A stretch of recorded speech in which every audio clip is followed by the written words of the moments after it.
Hello guys, నా పేరు Mahender. Welcome to my channel. ఇప్పుడు కారణం మన ఛానల్ సబ్స్క్రైబ్ చేసుకోకపోతే ఇప్పుడే సబ్స్క్రైబ్ చేసుకోండి. పక్కన బెల్ ఐకాన్ ఆన్లో పెట్టుకోండి. నా ఫర్దర్ డేస్ మిస్ అవ్వకుండా చూడొచ్చు. చాలా మంది చూస్తున్నారు కానీ సబ్స్క్రైబ్ చేసుకోవట్లా. So please try to subscribe and click the bell icon also. పాకిస్తాన్లో జరిగిన ట్రైన్ హైజాక్ గురించి మనలో చాలామందికి తెలిసిందే. ఒకవేళ తెలియకపోయినట్టయితే దాని గురించి ఈ వీడియోలో మనం డీటెయిల్డ్గా తెలుసుకుందాం. అంటే ఒక ట్రైన్ మీద హైజాక్ జరిగింది అండ్ దాంట్లో చాలామంది ప్యాసింజర్స్ ఉన్నారు. వాళ్ళందరినీ కూడా కిడ్నాప్ చేశారు అండ్ చాలామంది ఆర్మీ వాళ్ళని చంపేశారు. అఫ్కోర్స్ ఆ ఉగ్రవాదుల్లో కూడా కొంతమంది చనిపోయారు. బట్ ఇప్పటికీ కూడా చాలామంది పీపుల్ అయితే వాళ్ళ దగ్గర బందీగానే ఉన్నారు.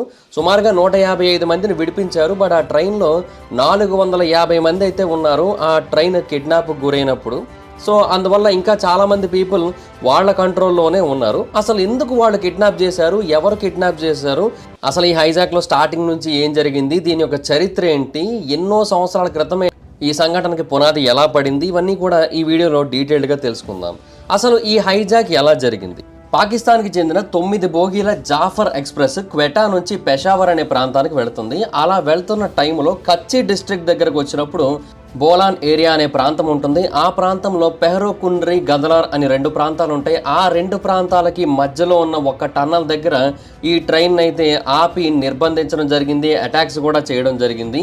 చాలామంది ఆర్మ్డ్ పర్సన్ టన్నల్ నెంబర్ 8 దగ్గరకు వచ్చి ఆ ట్రైన్ని ఆపారు. ఆ సమయానికి ట్రైన్లో 450 నుంచి 500 మంది వరకు ఉన్నారు. ఆ ట్రైన్కి జాఫర్ ఎక్స్ప్రెస్ అనే పేరు ఎలా వచ్చిందంటే మీర్ జాఫర్ ఖాన్ జమాలి అని బాలోచ్ ట్రైబల్ లీడర్ ఒక అతను ఉన్నారు. అతను పాకిస్తాన్ ఫౌండర్ అయిన మహమ్మద్ అలీ జిన్నాకి చాలా క్లోజ్ పర్సన్. సో అతని పేరు మీదుగా ఆ ట్రైన్కి ఆ పేరు అయితే పెట్టారు. ఇనీషియల్గా ఈ ట్రైన్ సుమారుగా 20 సంవత్సరాల క్రితం బాలోచిస్తాన్ ప్రొవిన్స్ యొక్క క్యాపిటల్ నుంచి రావల్పిండి మధ్యలో తిరగడం కోసం స్టార్ట్ అయింది. 2017వ సంవత్సరంలో దాన్ని ఖైబర్ పఖ్తూన్ఖ్వాలోని పెషావర్ ప్రాంతానికి కూడా ఎక్స్టెండ్ చేశారు. సో అలాగా ఆ ట్రైన్ జర్నీ 1600 కిలోమీటర్ల వరకు చేస్తుందన్నమాట. ఈ గ్యాప్లో చాలా ముఖ్యమైన ప్రాంతాలను కూడా అది కవర్ చేస్తూ ఉంటుంది. బహవల్పూర్, లాహోర్, రావల్పిండి, ఇస్లామాబాద్ ఇలాంటి మెయిన్ ప్రాంతాలన్నింటినీ కూడా ఆ ట్రైన్ కవర్ చేస్తూ ఉంటుంది. సో చాలా అంటే చాలా ఇంపార్టెంట్ ట్రైన్ కూడా అది. అందుకని చాలామంది ప్యాసింజర్స్ ఎప్పుడూ ట్రావెల్ చేస్తూ ఉంటారు ఆ ట్రైన్లో. అయితే ఆ ట్రైన్ యొక్క ఆపరేషన్స్ మధ్యలో చాలాసార్లు ఆపేశారు కూడా. అంటే ఈ బాలోచ్ మిలిటెన్సీ కారణంగా చాలాసార్లు ఆపేశారు. ఈ బాలోచ్ మిలిటెన్సీ ఏంటనేది మీకు ఫర్దర్గా ఎక్స్ప్లెయిన్ చేస్తాను. అయితే లాస్ట్ ఇయర్ ఆగస్ట్ 26 నుంచి అక్టోబర్ 10 వరకు సర్వీసెస్ ఆపేశారు. ఎందుకంటే బిఎల్ఏ అని ఒక సంస్థ ఉంది. ఆ సంస్థ వాళ్ళు ఆ ప్రాంతంలో చాలా బాంబు దాడులు చేసి చాలా క్రిటికల్ ఇన్ఫ్రాస్ట్రక్చర్ మొత్తాన్ని నాశనం చేసేసి ఒక రైల్వే బ్రిడ్జ్ను కూడా నాశనం చేశారు. అందుకే ఆపేశారు.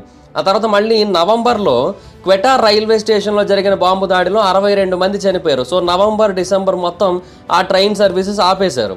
మళ్ళీ ఏదో బాధలు పడి మొత్తం అంతా సెట్ చేసి మళ్ళీ ఇప్పుడు ఆ ప్రాంతంలో సర్వీసెస్ని స్టార్ట్ చేస్తే మళ్ళీ ఇప్పుడు ఆ ప్రాంతంలో ఈ హైజాక్ అయితే జరిగింది. ఈ హైజాక్ చేసిన సంస్థ పేరు బిఎల్ఏ. వాళ్ళే క్లెయిమ్ చేశారు మేమే హైజాక్ చేశాము అని చెప్పి. ఈ బిఎల్ఏ అనేది ఒక బాలోచ్ ఎథ్నో నేషనలిస్ట్ గ్రూప్, అంటే ఒక సెపరేటిస్ట్ గ్రూప్ అని చెప్పొచ్చు. ఈ గ్రూప్ 2000 సంవత్సరాల యొక్క స్టార్టింగ్లో మొదలైంది. వాళ్ళ యొక్క మెయిన్ ఇంటెన్షన్ ఏంటంటే బాలోచిస్తాన్కి స్వాతంత్రం కావాలి, పాకిస్తాన్ నుంచి సెపరేట్ అయిపోవాలి, పాకిస్తాన్తో ఇంకా వాళ్ళు కలిసి ఉండకూడదు, వాళ్ళకి వాళ్ళు సెపరేట్గా ఒక కంట్రీ లాగా ఫామ్ అవ్వాలి. ఇప్పుడు మన దగ్గర ఎలాగైతే ఖలిస్తాన్ గొడవ అవుతుందో అక్కడ వాళ్ళకి బాలోచిస్తాన్ గొడవ అవుతుంది. ఈ ఆర్గనైజేషన్ని పాకిస్తాన్ 2006 సంవత్సరంలో బ్యాన్ చేసింది. యునైటెడ్ స్టేట్స్ 2019 సంవత్సరంలో దీన్ని గ్లోబల్ టెర్రరిస్ట్ ఆర్గనైజేషన్ కింద డిక్లేర్ చేసింది. అయితే బిఎల్ఏ ఇచ్చిన స్టేట్మెంట్లో బిఎల్ఏ చెప్పింది ఏంటి అంటే దాని యొక్క fidayeen alias suicide squad unit అయిన మజీద్ బ్రైగేడ్ ఈ టాస్క్ మొత్తాన్ని కూడా లీడ్ చేసింది అని తెలియజేసింది. ఈ మజీద్ బ్రైగేడ్ అనేది చాలా అంటే చాలా పెద్ద హిస్టరీని కలిగి ఉన్నది. దాని గురించి కొంచెం డీటెయిల్డ్గా ఎక్స్ప్లెయిన్ చేస్తాను. బేసిక్గా 1948 వరకు కూడా బాలోచిస్తాన్ పాకిస్తాన్తో కలవలేదు, సెపరేట్గానే ఉంది. బాలోచిస్తాన్ ఎప్పుడు కూడా ఇండిపెండెంట్గానే ఉండాలనుకునేది. కాకపోతే ఏంటంటే 1948 సంవత్సరంలో పాకిస్తాన్ కలాత్ని ఇన్వైట్ చేసేసింది. ఆ కలాత్ యొక్క చీఫ్ అయిన అహ్మద్ యార్ ఖాన్ అక్కడున్న ట్రైబ్స్ అన్నిటిలోకి కూడా మోస్ట్ పవర్ఫుల్ ట్రైబ్ యొక్క చీఫ్. అండ్ అతను ఇండిపెండెంట్గా ఉండాలనుకున్న పాకిస్తాన్ దాడి చేసేసరికి ఇంకా వాళ్ళకి వేరే ఆప్షన్ లేక పాకిస్తాన్తో కలిసిపోవాల్సి వచ్చింది. అండ్ ఆ సమయానికి మరికొంతమంది ట్రైబల్స్ కూడా పాకిస్తాన్తో కలవడానికి ఇష్టపడ్డారు. అంటే మక్రాన్, లాస్బెలా, కరాన్ వీళ్ళంతా కూడా పాకిస్తాన్తో కలవడానికి ఇంట్రెస్ట్ చూపించేసరికి ఇంకా అతనికి కూడా వేరే ఆప్షన్ లేదు.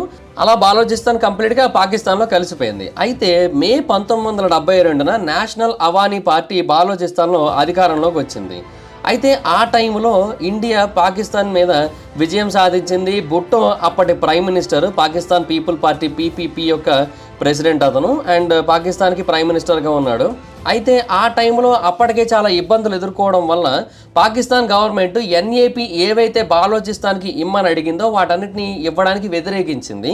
అవన్నీ ఇచ్చే పరిస్థితుల్లో లేదు అని డిసైడ్ అయ్యింది. సో అప్పుడు ఏం చేసిందంటే పాకిస్తాన్ గవర్నమెంట్ అంటే సెంట్రల్ గవర్నమెంట్ ఈ నేషనల్ అవామీ పార్టీని కొంచెం తొక్కేయడానికి ట్రై చేయడం, అండ్ వాళ్ళకి ఎటువంటి పవర్స్ ఇవ్వకపోవడం, వాళ్ళు అడిగిన సౌకర్యాలు ఇవ్వకపోవడం, ఇలాంటివన్నీ చేసింది. సో ఇది బాలోచ్లో ఉన్న నేషనలిస్టులు ఎవరైతే ఉన్నారో వాళ్ళకి నచ్చలేదు. అంటే అప్పటికే బాలోచ్లో చాలామంది నేషనలిస్టులు ఉన్నారు, మాకు సెపరేట్ కంట్రీ కావాలి అని కోరుతున్న వాళ్ళు. కానీ వాళ్ళు మరి అంత తీవ్ర స్థాయిలో యుద్ధం పోరాటం అయితే చెయ్యట్లేదు. బట్ ఎప్పుడైతే ఇంకా పాకిస్తాన్ గవర్నమెంట్ గవర్నర్ను ఉపయోగించి బాలోచిస్తాన్ యొక్క బ్యూరోక్రసీ మొత్తాన్ని కూడా తొక్కేయడానికి ట్రై చేసిందో అప్పుడు వాళ్ళందరిలోని కూడా ఒక కొత్త ఆవేశం అయితే పుట్టింది. అండ్ వాళ్ళందరూ కూడా పాకిస్తాన్ మీద తిరగబడ్డం మొదలుపెట్టారు. అయితే బాలోచిస్తాన్లో ఇన్సర్జెంట్స్ పెరుగుతున్నారు అని తెలుసుకున్న తర్వాత భుట్టో గవర్నమెంట్ 1973 ఫిబ్రవరిలో ఈ ఎన్ఏపీ గవర్నమెంట్ని డిస్మిస్ చేసింది. దీనివల్ల బాలోచిస్తాన్లో సిచ్యువేషన్ ఇంకా వరస్ట్గా మారింది. సో అలా 1973 నుంచి 77 మధ్యలో చాలామంది ఫైటర్స్ అలాగే మిలిటరీ పర్సనల్ కొన్ని వేల మంది చనిపోయారు ఆ టైంలో. బట్ బాలోచిస్తాన్లో ఈ ఫైటింగ్ అనేది ఇంకా పెరుగుతూనే ఉంది తప్ప తగ్గిందైతే లేదు. అయితే ఆ టైంలో మజీద్ లాంగోవే సీనియర్ అనే ఒక పర్సన్ ఉన్నాడు. ఇతను బాలోచ్కి చెందిన ఒక వ్యక్తి. ఇతను భుట్టోని చంపేయాలని నిర్ణయించుకున్నాడు. సో ఆగస్టు 2, 1974న భుట్టో క్వెటా ప్రాంతానికి వచ్చినప్పుడు ఒక పబ్లిక్ గ్యాదరింగ్ కోసం అతన్ని చంపేయడం కోసం ఒక చెట్టు మీదకి ఎక్కి ఈ మజీద్ సీనియర్ అనే పర్సన్ తన చేతిలో గ్రనేడ్ పట్టుకుని అతని మీదకి విసరడానికి ట్రై చేశాడు. బట్ విసిరే లోపే ఆ గ్రనేడ్ అతని చేతుల్లో పేలిపోయింది అండ్ అతను చనిపోయాడు. ఆ తర్వాత 2 ఏళ్లకి మజీద్ లాంగో జూనియర్ అనే వ్యక్తి పుట్టాడు, అంటే అతని తమ్ముడు పుట్టాడు. ఆ తర్వాత కొన్నేళ్ల పాటు అలా పెరిగి పెద్దయిన తర్వాత అతను కూడా బాలోచిస్తాన్ సైన్యంలో చేరి బాలోచిస్తాన్ కోసం పోరాటం చేయడం మొదలుపెట్టాక మార్చి 17, 2010 సంవత్సరంలో పాకిస్తానీ ఫోర్సెస్ క్వెటాలోని బాలోచ్ మిలిటెంట్స్ మీద దాడి చేయడానికి ట్రై చేసినప్పుడు అందరినీ కాపాడడం కోసం జూనియర్ తన ప్రాణాన్ని త్యాగం చేశాడు. మిలిటరీ వాళ్ళని లోపలికి రాకుండా గంట సేపు అడ్డుకున్నాడు. ఈ గ్యాప్లో మిగతా వాళ్ళందరూ కూడా అక్కడ నుంచి ఎస్కేప్ అయిపోయారు. బట్ ఆ తర్వాత మజీద్ జూనియర్ కూడా చనిపోయాడు. ఎప్పుడైతే మజీద్ జూనియర్ చనిపోయాడో మజీద్ సీనియర్ కూడా బాలోచిస్తాన్ యొక్క ఫ్రీడమ్ కోసం ప్రాణాలను సాక్రిఫైస్ చేశాడని అందరికీ అర్థమైందో వాళ్ళిద్దరినీ కూడా చాలా గొప్ప వాళ్ళుగా దేవుళ్ళుగా చూడడం మొదలుపెట్టారు. అయితే ఆ టైంలో బిఎల్ఏ లీడర్ అయిన అస్లాం ఆచు అనే ఒక పర్సన్ ఒక సూసైడ్ స్క్వాడ్ని ఎస్టాబ్లిష్ చేయాలని నిర్ణయించుకున్నాడు. సో దానికి మజీద్ అనే పేరే కరెక్ట్ ఆప్షన్ అనుకొని మజీద్ బ్రైగేడ్ అనే పేరు పెట్టాడు. సో 2011 డిసెంబర్ 30న ఒక ట్రైబల్ లీడర్ అయిన షాఫిక్ మెంగల్ని చంపడం కోసం మొట్టమొదటి అటాక్ని అయితే ప్లాన్ చేశారు. బట్ ఆ అటాక్లో షాఫిక్ అయితే తప్పించుకున్నాడు, కానీ వేరే వాళ్ళు 14 మంది చనిపోయారు, 35 మంది గాయపడ్డారు. ఆ తర్వాత మళ్ళీ 2018 నుంచి ఆ గ్రూప్ చాలా యాక్టివ్గా దాడులు చేయడం మొదలుపెట్టింది. చైనీస్ ఇంజనీర్స్ని తీసుకొని వెళ్తున్న ఒక బస్సు మీద పాకిస్తాన్ ఆఫ్ఘనిస్తాన్ బార్డర్ దగ్గర అటాక్ చేశారు. అండ్ ఆ టైంలో చాలామంది చనిపోయారు. అలాగే 2018లో చైనీస్ కాన్సులేట్ మీద దాడి చేశారు కరాచీలో. 2019లో గ్వాదర్ పెరల్ కాంటినెంటల్ హోటల్ మీద దాడి చేశారు. 2020లో పాకిస్తాన్ స్టాక్ ఎక్స్చేంజ్ మీద దాడి చేశారు. ఇలాగా కంటిన్యూస్గా వాళ్ళు దాడులను అయితే చేస్తూ వచ్చారు. ఇవన్నీ కూడా బిఎల్ఏలో ఒక భాగం. బిఎల్ఏ అనేది చాలా పెద్దది. బిఎల్ఏ అంటే బాలోచిస్తాన్ లిబరేషన్ ఆర్మీ.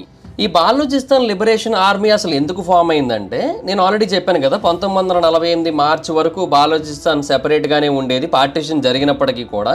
బట్ ఆ తర్వాత ఇంకా వేరే ఆప్షన్ లేక వాళ్ళు చేరాల్సి వచ్చిందని. అయితే పాకిస్తాన్లో మొత్తంగా 4 ప్రొవిన్సెస్ ఉన్నాయి. అందులో ఒకటి బాలోచిస్తాన్, ఇంకొకటి సింధ్, ఇంకొకటి పంజాబ్, ఇంకొకటి ఖైబర్ పఖ్తూన్ఖ్వా.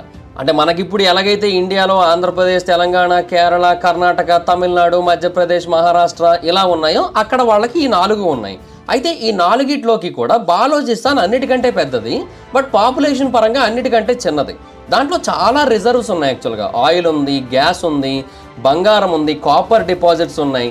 ఇన్ని ఉన్నప్పటికీ కూడా వాళ్ళకి ఎకనామిక్ గ్రోత్ అనేది లేదు. సింధ్ బాగా డెవలప్ అయింది, పంజాబ్ బాగా డెవలప్ అయింది, ఖైబర్ పఖ్తూన్ఖ్వా కూడా పర్లేదు, బాగానే డెవలప్ అయింది. బట్ బాలోచిస్తాన్ మాత్రం డెవలప్ అవ్వలేదు. సో ఎప్పటి నుంచో బాలోచిస్తాన్ పీపుల్ మమ్మల్ని అభివృద్ధి చెయ్యండి, ఎందుకు మమ్మల్ని ఇలా వెనకబడిపోయి ఉండేలా చేశారు, మా దగ్గర నుంచి అన్ని రిసోర్సెస్ తీసుకొని మా దగ్గరికి మాత్రం ఏమీ ఇవ్వట్లేదు ఎందుకు అని అందరూ కూడా ఫైట్ చేస్తూ వచ్చారు. అలా ఫైటింగ్ అనేది జరుగుతూ వచ్చింది. అందరూ పోరాడుతూ ఉన్నారు. ఎంత పోరాడినప్పటికీ కూడా గవర్నమెంట్ అయితే వాళ్ళకి సపోర్ట్ చేయలేదు. అండ్ ఇన్ఫ్యాక్ట్ చెప్పాను కదా, 1972 సంవత్సరంలో వాళ్ళు కంప్లీట్గా అగెయినిస్ట్గా డెసిషన్స్ తీసుకున్నారు. సో ఆ తర్వాత సిచ్యువేషన్ చాలా వరస్ట్గా మారిపోయిందని. అలా దీనికోసం 2000 సంవత్సరాల స్టార్టింగ్లో మొదలైన ఈ బిఎల్ఏ డే బై డే పెద్దదైపోవడం మొదలుపెట్టింది. అండ్ చాలా గ్రూపులు కూడా యాడ్ అయ్యాయి. అంటే బిఎల్ఏని చాలా కొత్త గ్రూప్స్ని క్రియేట్ చేసింది. STOS, special tactical operation squad, Fatah squad, Zirab units, Majeed brigade, ఇలాగ చాలా వాటిని యాడ్ చేస్తూ వచ్చిందనమాట. సో అలాగా పెద్దదైపోయింది. అండ్ వాళ్ళు ఎన్నో అటాక్స్ని అయితే చేపడుతూ వచ్చారు. అండ్ అలాగా ఇప్పుడు ఈ అటాక్ని కూడా చేపట్టారు. అండ్ వీళ్ళ యొక్క మెయిన్ ఇంటెన్షన్ ఏంటంటే, వీళ్ళకి ప్రత్యేక దేశం కావాలి. బాలోచిస్తాన్ అనేది ఒక సెపరేట్ కంట్రీగా ఉండాలి. 1948 నుంచి చాలామందికి ఇష్టం లేదు పాకిస్తాన్లో బాలోచిస్తాన్ని కలపడం. అండ్ అది అలా పెరుగుతూ వచ్చి ఇప్పుడు ప్రస్తుతానికైతే ఇంత పీక్ స్టేట్కి అయితే చేరుకుంది. అండ్ లాస్ట్ ఇయర్స్లో అయితే ఈ బాలోచ్ ఇన్సర్జెంట్స్ చైనీస్ పర్సనల్ కూడా టార్గెట్ చేశారు, వాళ్ళ అసెట్స్ని కూడా టార్గెట్ చేశారు. అంటే చైనా పాకిస్తాన్ ఎకనామిక్ కారిడార్ ఒకటి ఉంది, CPEC. దాంట్లో ఇన్ఫ్రాస్ట్రక్చర్ కోసం ఏవైతే కన్స్ట్రక్షన్ జరుగుతున్నాయో వాటి మీద దాడులు చేసి, వాటిలో ఎవరైతే చైనీస్ పర్సనల్ ఇన్వాల్వ్ అయ్యారో వాళ్ళ మీద దాడులు చేసి చాలామందిని చంపేశారు కూడా. 2024 అక్టోబర్లో 2 చైనీస్ నేషనల్స్ వీళ్ళు చేసిన బాంబింగ్లో చనిపోయారు. బిఎల్ఏ వాళ్ళే రెస్పాన్సిబిలిటీని అయితే క్లెయిమ్ చేశారు. సో ఇప్పుడు వాళ్ళు ఈ ట్రైన్ని కూడా అందుకే హైజాక్ చేశారు. వీళ్ళ యొక్క మెయిన్ ఇంటెన్షన్ అయితే అదే. అండ్ పాకిస్తాన్ ఆర్మీ పర్సనల్ని పర్టికులర్గా టార్గెట్ చేసి మరీ చంపేశారు. అంటే ID కార్డ్ చెక్ చేశారు. ఆ ID కార్డ్లో ఎవరైనా ఆర్మీ పర్సనల్ అని తెలిసినట్టయితే వాళ్ళని అక్కడికక్కడే షూట్ చేసి చంపేశారు. సుమారుగా 20 మంది ఆర్మీ పర్సన్ అయితే చంపేశారని కొంతమంది ప్యాసింజర్స్ అయితే తెలియజేశారు. అండ్ ఆఫ్ కోర్స్ కొంతమంది నార్మల్ ప్యాసింజర్స్ని కూడా చంపేశారు. అడ్డుకోవడానికి ట్రై చేసిన వాళ్ళని. ఒక మిలిటరీ డ్రోన్ కూడా షూట్ చేశారు. ప్రస్తుతానికి వాళ్ళ కంట్రోల్లో 182 మంది పీపుల్ అయితే ఉన్నారు కంప్లీట్గా. అంటే వాళ్ళు ఇంకా పేల్చేస్తే వాళ్ళందరూ చనిపోతారు, అలాంటి కైండ్ ఆఫ్ సిచ్యువేషన్లో ఉన్నారు. మిగతా వాళ్ళందరూ కూడా సెపరేట్ బోగీల్లో ఉన్నారు. సో వాళ్ళలో కొంతమందిని అయితే కాపాడగలిగారు. ప్రస్తుతానికి మిలిటరీ ఆపరేషన్ చాలా పీక్ స్టేజ్లో నడుస్తోంది. అండ్ ఇది కనుక కంప్లీట్ అయిపోయినట్టయితే, అందరినీ సేఫ్గా తీసుకొచ్చినట్టయితే ఓకే. లేదు అంటే ఇంకా చేయగలిగేది అయితే ఏమీ లేదు. డెఫినెట్గా ఇది కొంచెం సీరియస్ ఇష్యూనే. అండ్ ఇండియాకి ఇది ఒక ఎగ్జాంపుల్ కూడా. అంటే ఇన్ ఫ్యూచర్ ఇలాంటి కైండ్ ఆఫ్ సిచ్యువేషన్స్ మనం ఖలిస్తాన్ దరిద్రుల నుంచి కూడా చూసే అవకాశం అయితే ఉంది. అంటే ఇప్పుడు పాకిస్తాన్కి ఎలాగైతే బాలోచిస్తాన్ అనేది పెద్ద ప్రాబ్లంగా మారిందో, ఇండియా కూడా ఖలిస్తాన్ కొంతవరకు ప్రాబ్లంగా మారింది. రీసెంట్గా జైశంకర్ గారు వేరే కంట్రీకి వెళ్ళినప్పుడు అక్కడ కూడా ఈ ఖలిస్తాన్ ఉగ్రవాదులు ఎవరైతే ఉన్నారో వాళ్ళందరూ కూడా అక్కడికి వచ్చి నినాదాలు చేసి, ఆ తర్వాత ఆయన కాన్వాయ్ని అడ్డుకోవడానికి ట్రై చేసి చాలా ప్రయత్నాలు చేశారు. మేబీ ఇన్ ఫ్యూచర్ వాళ్ళకు కూడా ఇలాంటి ఆలోచనలు రావచ్చేమో. ఫర్ ఎగ్జాంపుల్ ఈ ఇన్సిడెంట్ చూసినప్పుడే వాళ్ళకి మనం కూడా ఇలా చేయొచ్చు అనిపించవచ్చు. సో ఇండియన్ గవర్నమెంట్ కూడా ఈ ఖలిస్తాన్ ఇష్యూని కొంచెం సీరియస్గా తీసుకొని వాళ్ళందరినీ ఎంత ఫాస్ట్గా వీలైతే అంత ఫాస్ట్గా కట్టడి చేసి, ఎస్పెషల్లీ ఇండియాలో కంప్లీట్గా వాళ్ళని బ్లాక్ చేయాలి. వాళ్ళు అసలు ఏమాత్రం ముందుకు స్టెప్ తీసుకోలేని విధంగా వాళ్ళని అడ్డుకోవాల్సి ఉంటుంది. సో లెట్స్ సీ, చూద్దాం ఏం జరుగుతుందో. సో ఇది Pakistan train hijacking situation and దానికి సంబంధించిన హిస్టరీ. సో చాలా అంటే చాలా పెద్ద హిస్టరీ అయితే ఉంది. దీనికి మీకు క్లియర్గా ఎక్స్ప్లెయిన్ చేశానని అనుకుంటున్నాను. So that's guys, this is the video. కనుక మీకు నచ్చినట్టయితే లైక్ చేయండి, వీడియో షేర్ చేయండి. ఇప్పుడు కారణం మన ఛానల్ని సబ్స్క్రైబ్ చేసుకోకపోతే ఇప్పుడే సబ్స్క్రైబ్ చేసుకోండి. పక్కన బెల్ ఐకాన్ ఆన్లో పెట్టుకోండి. నా ఫర్దర్ వీడియోస్ మిస్ అవ్వకుండా చూడొచ్చు. చాలా మంది చూస్తున్నారు కానీ సబ్స్క్రైబ్ చేసుకోవట్లా. So please try to subscribe and click the bell icon also. ఈ వీడియో మీకు నచ్చినట్టయితే డెఫినెట్గా అందరికీ షేర్ చేయండి. మీ సోషల్ మీడియా ప్లాట్ఫామ్స్లో like Insta, WhatsApp, Facebook, Twitter వీటన్నిటిలోని షేర్ చేయండి. అండ్ నా ఇన్స్టాగ్రామ్ ఐడి జబర్దస్త్ మైత్ర, మీరు అక్కడ కూడా వచ్చినట్టు ఫాలో అవ్వచ్చు. ఏదైనా ఒక టాపిక్ గురించి మీరు నన్ను వీడియో చేయమని అడగాలనుకుంటే ఇన్స్టాలో ఫాలో అయ్యి నాకు దాని గురించి మెసేజ్ చేయండి. Thank you guys, bye bye. Meet next video, bye bye. Hi friends, మీరు ఎప్పుడైనా సరే 5,000 రూపాయల ప్రోడక్ట్ 250 రూపాయలకి రావడానికి గమనించారా? లేదు కదా. కానీ అమెజాన్, ఫ్లిప్కార్ట్ లాంటి కంపెనీస్ ఏం చేస్తూ ఉంటాయంటే కొన్ని గోల్డెన్ హవర్స్ టైంలో మెగా డీల్స్ ఇస్తూ ఉంటాయి. ఆ డీల్స్ టైంలో ఒక్కొక్క ప్రోడక్ట్ మీద 90% నుంచి 95% వరకు డిస్కౌంట్ అయితే ఉంటుంది. అయితే ఈ డీల్స్ కోసం మీరు కాన్స్టెంట్గా ఆ యాప్స్ చెక్ చేస్తూ ఉండలేదు కదా. కానీ మీకోసం నేను వాటన్నిటిని కూడా కాన్స్టెంట్గా చెక్ చేస్తూ ఉంటాను. అండ్ దాంట్లో ఎప్పుడు ఏ డీల్ పెట్టినా కూడా ఇమీడియట్గా మీకు ఆ ప్రోడక్ట్ని అయితే షేర్ చేస్తాను. మీరు ఇమీడియట్గా ఆ ప్రోడక్ట్ని పర్చేస్ చేయొచ్చు దాని నుంచే. అండ్ అంతేకాదు కొన్ని ఎక్స్ట్రాడినరీ ప్రొడక్ట్స్ ఉంటాయి, వాటిని మీరు బయట ఎక్కడ కూడా చూడరు. వాటి గురించి కూడా నేను మీకు షేర్ చేస్తాను. మీరు సింపుల్గా చేయాల్సింది ఒకటే, కింద డిస్క్రిప్షన్లో మన టెలిగ్రామ్ ఛానల్ లింక్, మన వాట్సాప్ ఛానల్ లింక్, మన ఇన్స్టా బ్రాడ్కాస్ట్ ఛానల్ లింక్ ఉంటాయి. వీటిలో మీరు ఏ యాప్ ఎక్కువగా వాడతారో ఆ యాప్కి సంబంధించిన లింక్ మీద క్లిక్ చేసి ఆ యాప్లో ఉన్న మన ఛానల్ని ఫాలో అవ్వండి. దాంట్లో రెగ్యులర్గా చాలా ప్రొడక్ట్స్ అయితే మీకు అప్డేట్ అవుతూ ఉంటాయి. అండ్ ఆ ప్రొడక్ట్స్లో మీకు ఏది నచ్చినట్టయితే దాన్ని మీరు కొనుగోలు చేయొచ్చు వెంటనే. సో డిస్క్రిప్షన్లో లింక్స్ ఉన్నాయి, వెంటనే ఫాలో అవ్వండి.